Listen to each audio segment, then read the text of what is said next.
Imagine a racetrack where cars fly past at insane speeds, while competitors struggle to keep up. That's Solana in the world of blockchain. It's built to be fast, efficient, and low cost, promising to outpace Bitcoin and Ethereum with lightning-fast transactions and nearly zero fees. But speed alone doesn't guarantee success. High-performance machines need stability, reliability, and long-term durability. So the question is, does Solana have what it takes to be the future of blockchain? Or is it moving too fast for its own good? Let's break it down. Solana's biggest selling point is speed. If Bitcoin is like mailing a letter and Ethereum is like sending an email, then Solana is instant messaging. It's designed to handle up to 65,000 transactions per second, far beyond Ethereum's limits. This is possible because of its unique proof-of-history system. While other blockchains require validators to confirm transactions in real time, Solana timestamps them automatically, allowing transactions to be processed in parallel. It removes bottlenecks and keeps things moving at incredible speeds. But does being the fastest make it the best? Not necessarily. Beyond speed, Solana is also one of the cheapest blockchains to use. On Ethereum, fees can skyrocket when the network is congested, making even basic transactions expensive. Solana, on the other hand, charges less than a fraction of a cent per transaction. That's like paying a penny for an entire day of highway tolls, while Ethereum users pay per mile.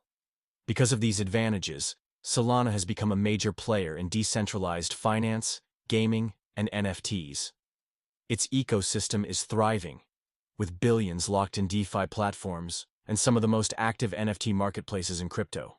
Developers are choosing Solana for Web3 gaming projects because it allows seamless in-game transactions without the high costs of other blockchains.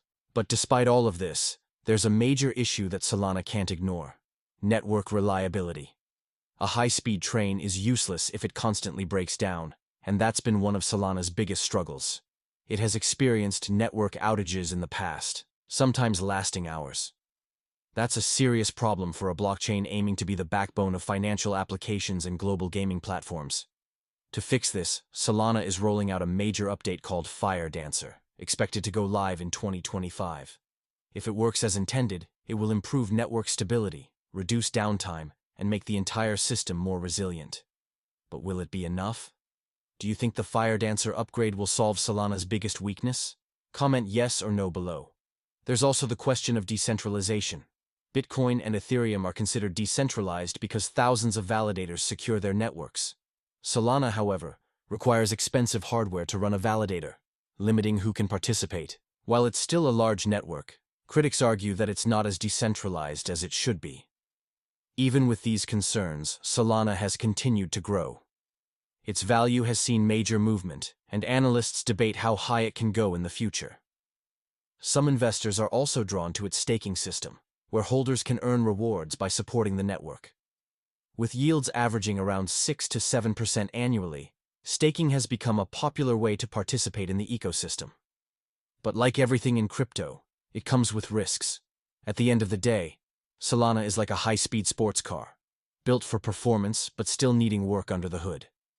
If it can overcome its reliability challenges and maintain decentralization, it has the potential to reshape blockchain technology. But like any fast-moving project, the risks are just as high as the rewards. So, what do you think? Is Solana the future of blockchain or just another hype cycle? Drop your thoughts in the comments. Remember, this post is brought to you by the Crypto Chrome.